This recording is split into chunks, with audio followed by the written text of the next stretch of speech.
A tried and true way to make your donation to the church is to write a check and mail it in. Approximately 50% of our donations currently come in this way. You can put your check in an envelope and mail it in, or you can skip the stamp and simply bring it to the church mailbox when you are out and about. We have a new and secure metal mailbox which was donated by a couple of members. Okay, here's our brand new secure mailbox that was installed about a month ago by Addie and Sean Dubler.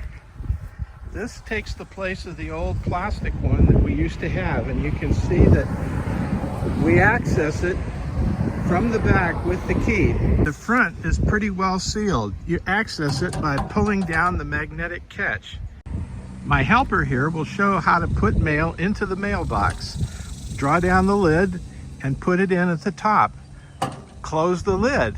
The mail is completely in and sealed. You can't take it out from the front. Here is the only way to get mail out of the mailbox.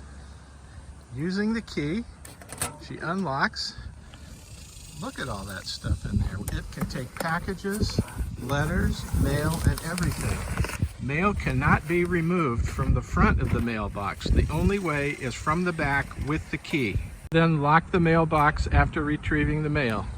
The key is at a place where the people who use it know. To put outgoing mail in the mailbox, put the envelope under the clip. Close the door, raise the flag. You're good to go.